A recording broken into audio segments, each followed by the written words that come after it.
Speaker. I call Gareth Hughes. Kia ora, Mr Speaker. Ngā mihi nui kia koutou kia ora. I rise to take a call to oppose this bill, the Education Bill number 2.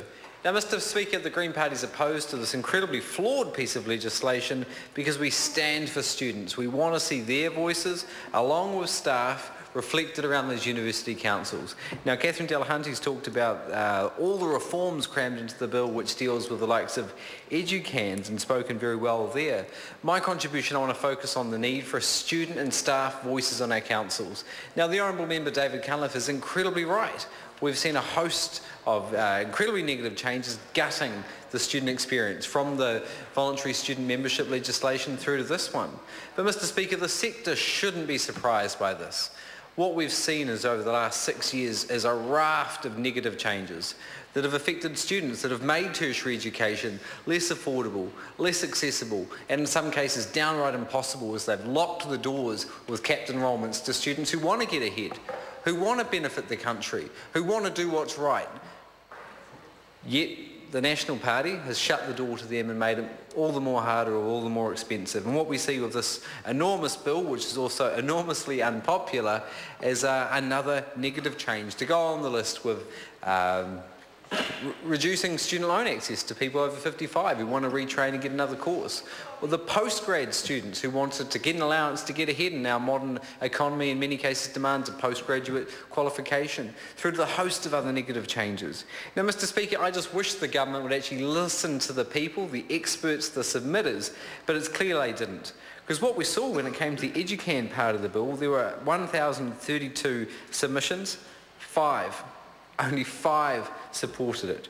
When you look at the submission when it comes to the university councils, only 1% supported the government's proposed changes. Now, Mr Speaker, all I can do is, if they won't listen to the submitters, maybe at this late point they'll listen to the officials. First page of the regulatory impact assessment, the officials advise the regulatory impact statement identifies significant risks with proceeding with the recommended changes. Even the officials were criticising the bill and warning against it.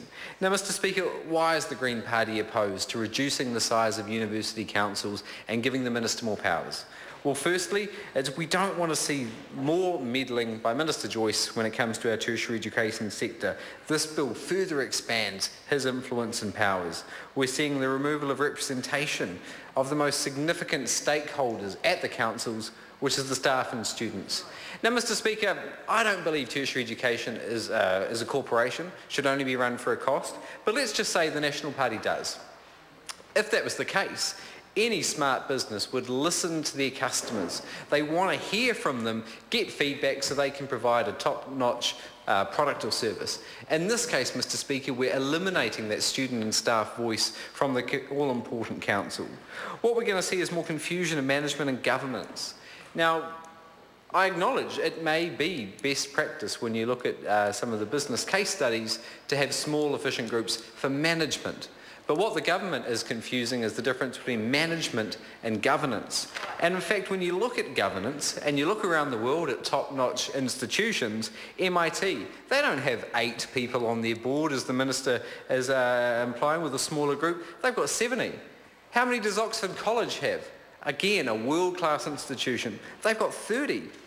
And in fact, Mr Speaker, we've never heard anyone from the government explain what's the need that this bill addresses. Where's the mischief in that term? Because when you look across the ditch at Australia and New Zealand with the corporate boards, in fact larger boards have been associated with better financial performance.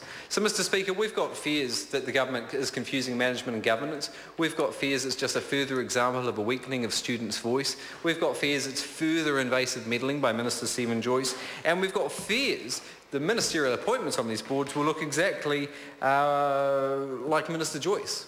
Now, in his previous appointments, 5 out of 30 of Joyce's appointments have been women. 0 out of 30 have been Māori.